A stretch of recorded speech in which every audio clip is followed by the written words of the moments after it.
Convido a sua preciosa atenção para a leitura bíblica na carta de Paulo aos Filipenses, capítulo 1. Nós leremos do verso 12 ao 26. Filipenses, capítulo 1, versos 12 a 26.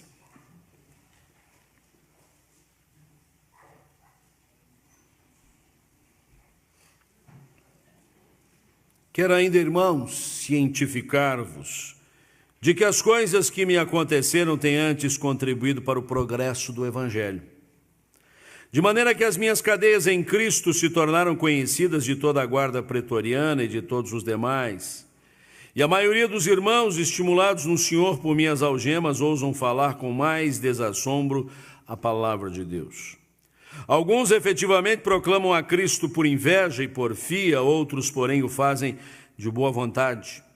Estes por amor, sabendo que estou incumbido da defesa do Evangelho. Aqueles, contudo, pregam a Cristo por discórdia, insinceramente, julgando suscitar tribulação às minhas cadeias. Todavia, que importa? Uma vez que Cristo, de qualquer modo, está sendo pregado, quer por pretexto, quer por verdade, também com isso me regozijo, sim, sempre me regozijarei. Porque estou certo de que isto mesmo, pela vossa súplica e pela provisão do Espírito de Jesus Cristo, me redundará em libertação, segundo a minha ardente expectativa e esperança de que em nada serei envergonhado, antes com toda ousadia, como sempre também agora, será Cristo engrandecido no meu corpo, quer pela vida, quer pela morte. Porquanto, para mim o viver é Cristo, e o morrer é lucro.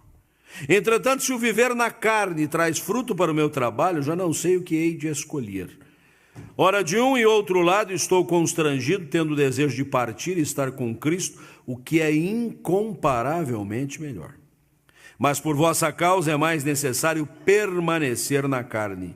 E convencido disto, e sou certo de que ficarei e permanecerei com todos vós para o vosso progresso e gozo da fé, a fim de que aumente, quanto a mim, o motivo de vos gloriardes em Cristo Jesus, pela minha presença de novo convosco. Senhor, acabamos de ler a Tua palavra e nela vamos meditar. Precisamos do Teu auxílio, da Tua ajuda, do Teu Espírito Santo que alumia os nossos olhos espirituais para discernirmos as verdades aqui contidas.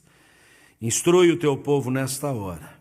Seja o Teu nome bendito e glorificado enquanto estudamos, enquanto refletimos, enquanto aprendemos a Escritura Sagrada, Senhor, em nome de Jesus.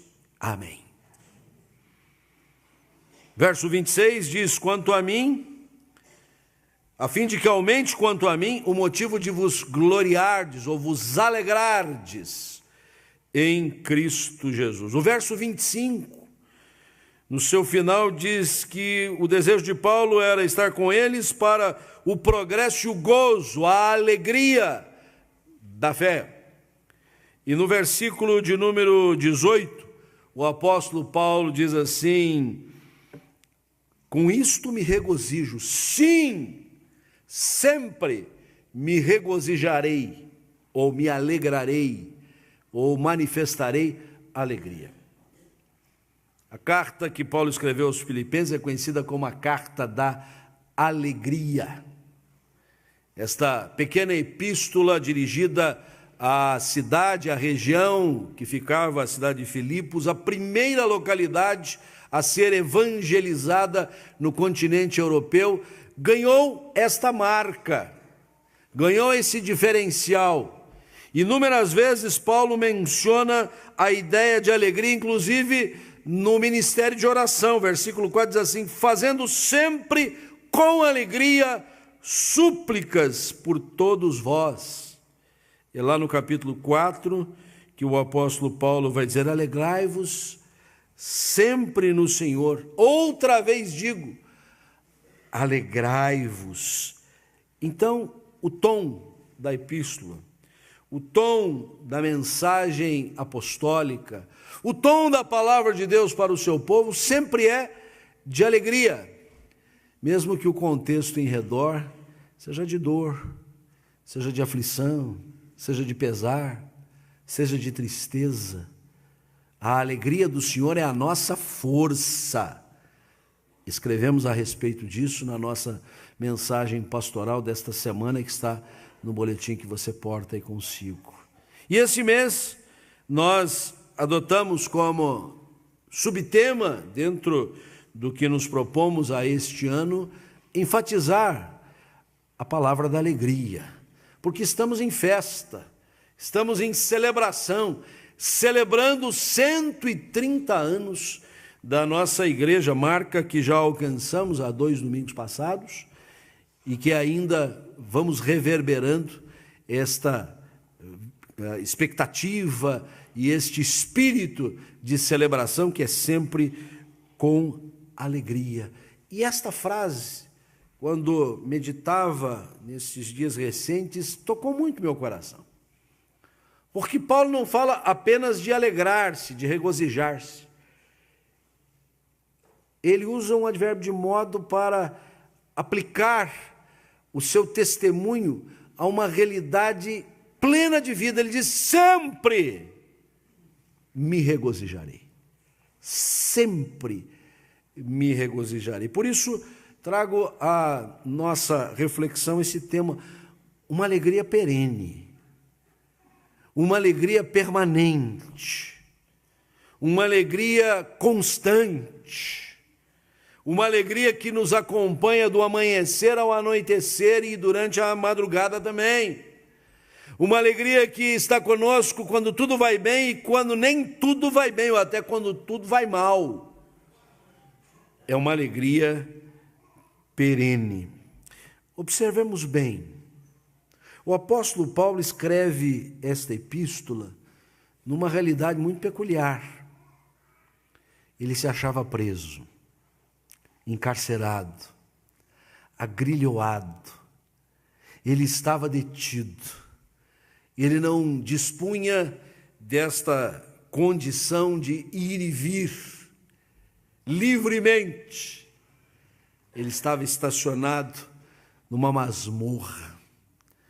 Revezavam-se ao seu lado soldados nos seus turnos e ele ali permanecia. Em condições comuns, para as pessoas comuns, dificilmente alguém vai dizer: mas eu sempre me regozijo quando estou numa condição de encarcerado. Paulo dá um depoimento aqui, e vamos voltar a isso daqui a pouco, que com certeza tiraria de nós esta alegria perene, porque ele menciona o fato de que um certo partidarismo adentrou os umbrais da igreja, e havia pessoas então que por motivos escusos estavam fazendo a obra do Senhor, o ministério de pregação, a divulgação da palavra de Deus, as missões. E Paulo chega a dizer, são pessoas que estão pregando por pretexto, insinceramente, julgando suscitar tribulação, dor, aflição às minhas cadeias, como se não bastasse. Eu estou preso na que está acontecendo ao redor aí, no seio da igreja, deveria, via de regra, causar-me dor, sofrimento, tristeza. Que importa, Paulo diz? Sempre me regozijarei. A prisão, o partidarismo da igreja, mas é inegável que Paulo deixa aqui também um depoimento de que ele via avizinhar-se o tempo da sua partida. Não tanto quanto ele vai dizer isso na segunda carta a Timóteo, até porque houve um momento em que Paulo foi solto, essa era a sua primeira prisão, a segunda carta já é a da derradeira prisão. Mas Paulo não deixa de mostrar aqui que o dia da sua partida estava chegando. Quando ele fica até em dúvida, é melhor ir do que ficar, né? A morte do cristão é bem-aventurada, ensina as Escrituras. O que faz a gente pensar, Paulo estava vendo o seu dia chegar.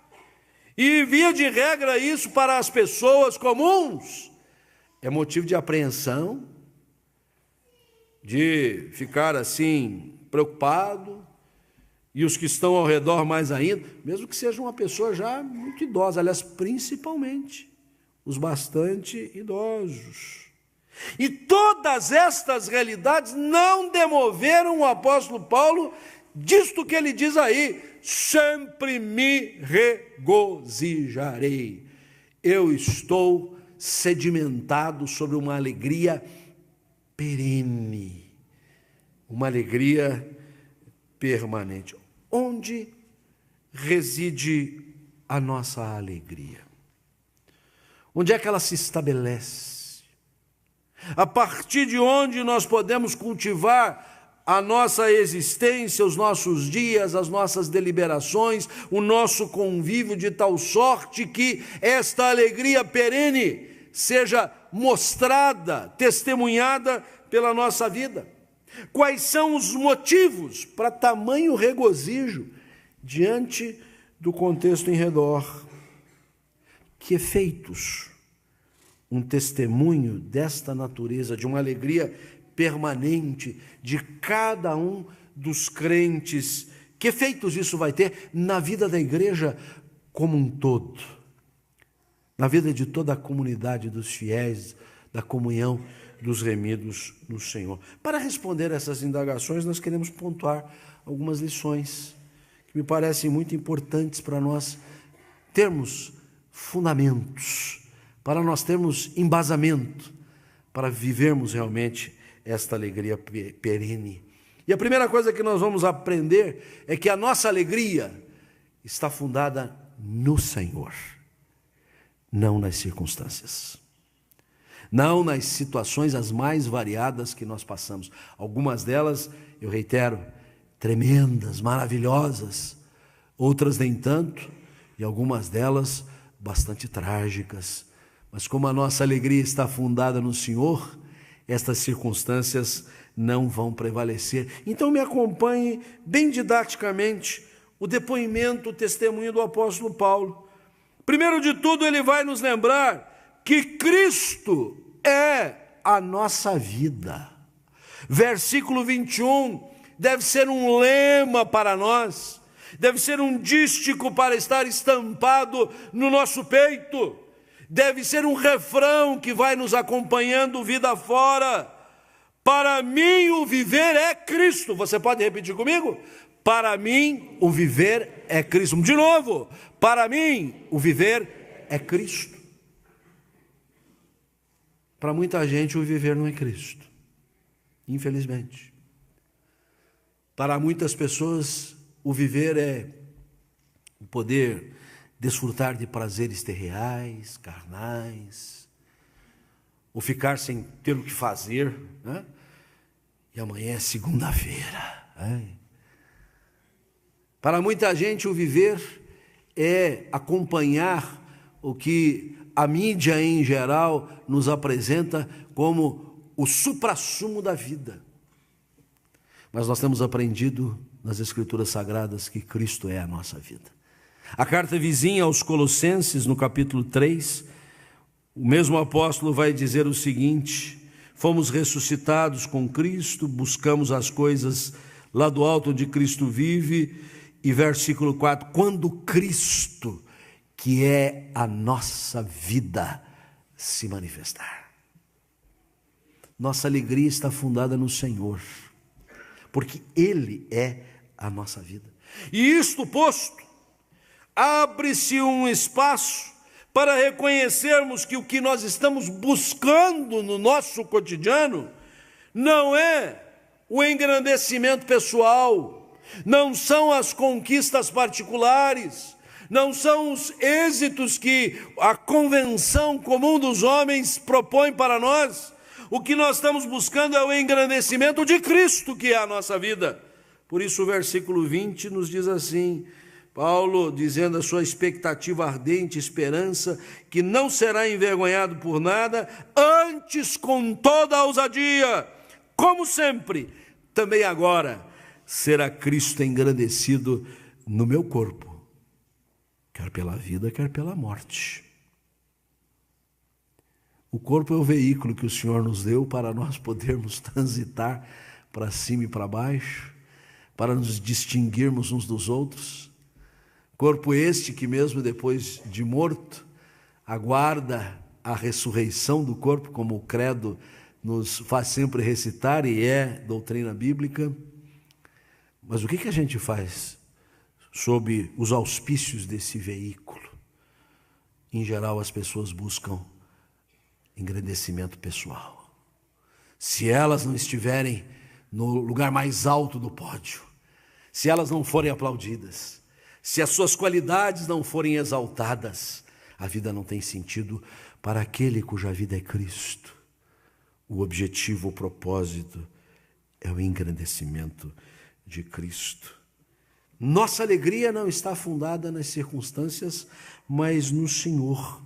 E é do Senhor, onde se funda a nossa alegria, que nós temos toda a provisão. Por isso o apóstolo Paulo, ali encarcerado, preso, ele contava com uma ajuda como nenhuma outra poderia lhe ser auxílio e socorro. Versículo 19, creio na provisão do Espírito de Jesus Cristo, que inclusive me redundará em libertação.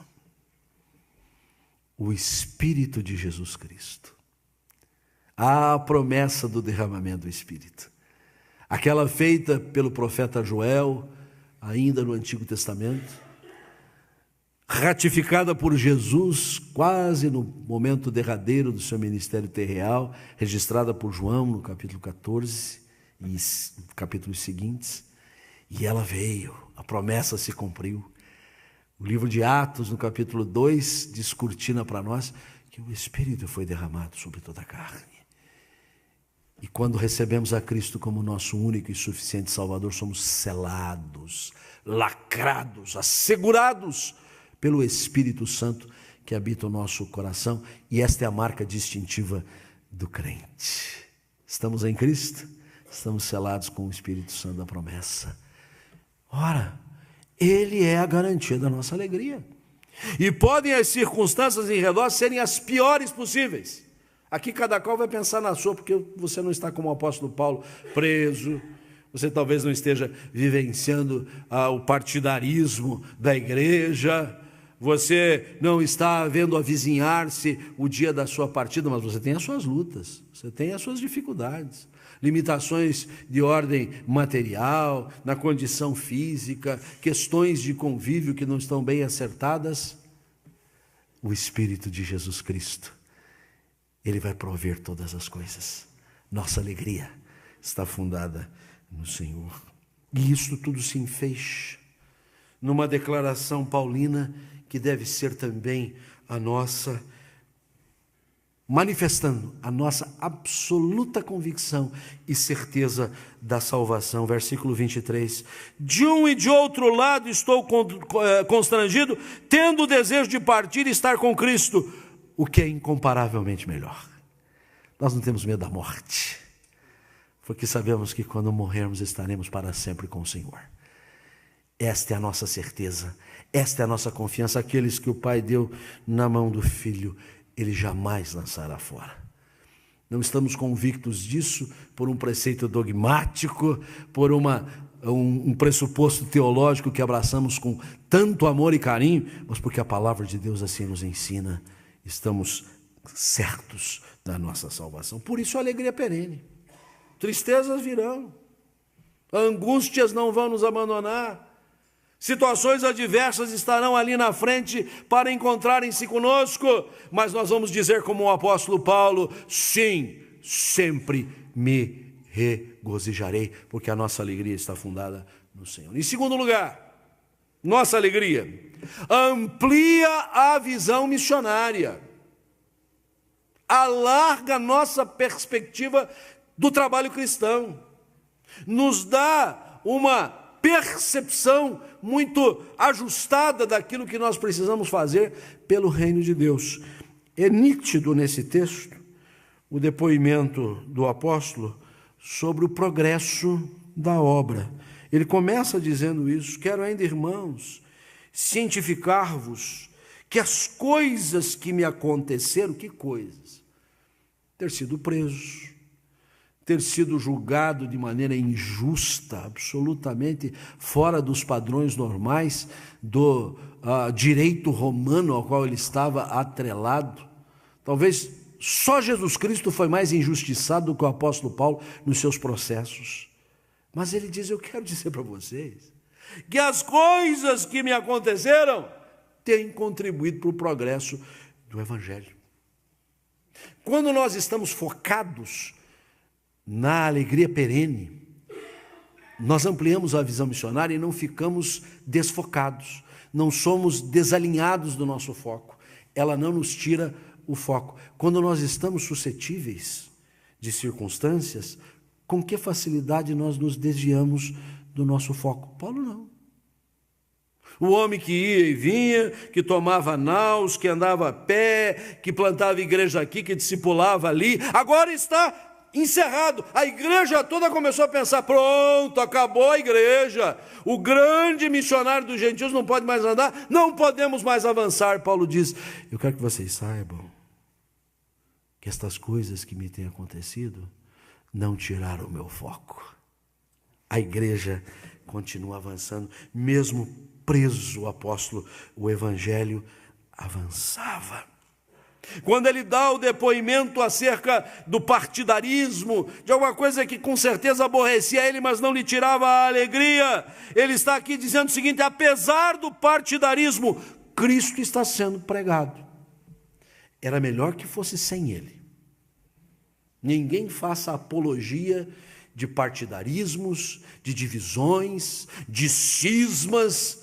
Alguns costumam até usar aquela expressão comum: é um mal necessário. Se é mal, não é necessário. Se é necessário, então não é mal, é bom.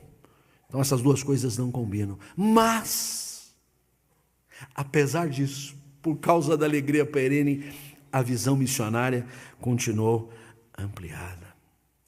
E mesmo ao quebrado, vendo os seus dias se esgotarem como a areia na ampulheta vai descendo, o apóstolo ainda assume um papel motivador.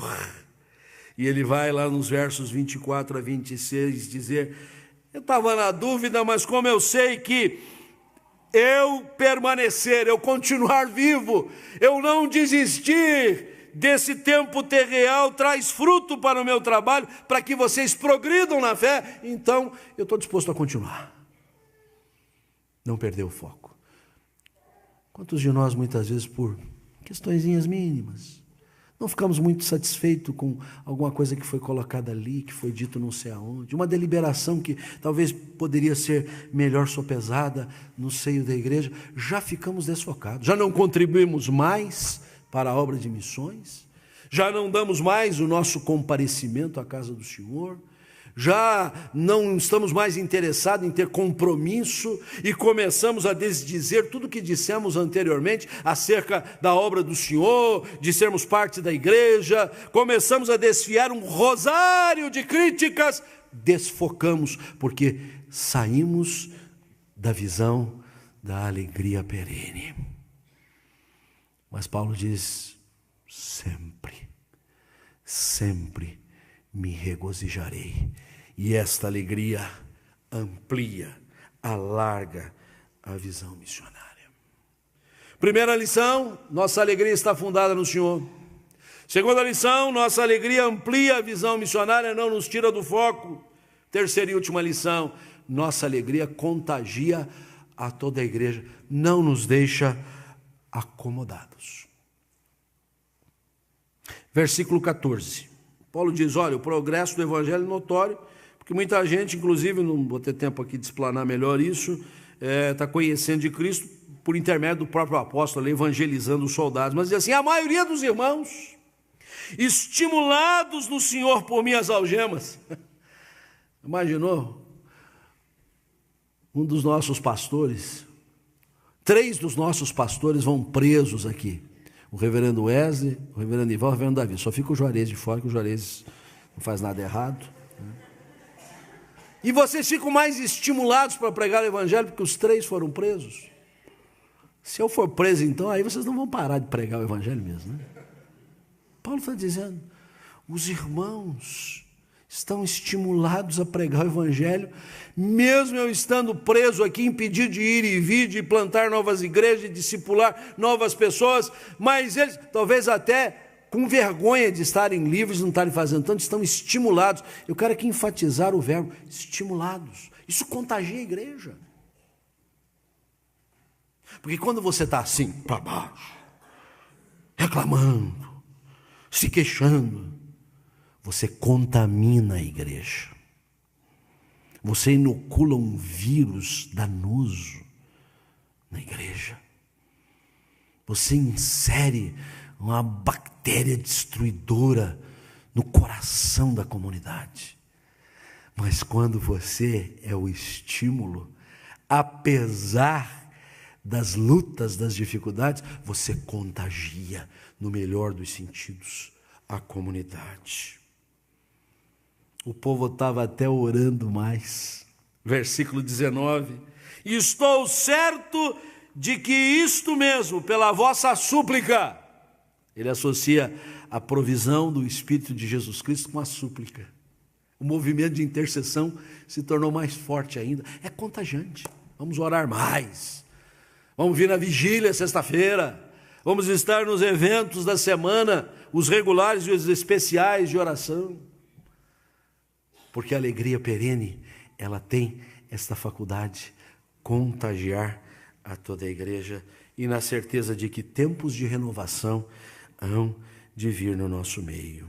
Paulo, no verso 25, diz assim: estou convencido disto, vou permanecer para vosso progresso e gozo da fé. É uma fé que avança, é uma fé rejubilante, é uma fé que expressa a alegria pelos seus poros, é uma fé que serve de paradigma, de modelo para toda a comunidade. Sim, sempre me regozijarei. Quisera eu poder aqui atestar de que os problemas se encerrarão, que não mais teremos dificuldades, que não vamos passar por lutas, mas a palavra de Deus não me autoriza a dizer isso.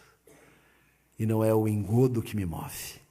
O que me move é a palavra de Deus, que nos ensina que a nossa alegria está fundada no Senhor, que a nossa alegria amplia a visão missionária e que a nossa alegria contagia a toda a igreja. Que Deus assim nos abençoe e nos guarde.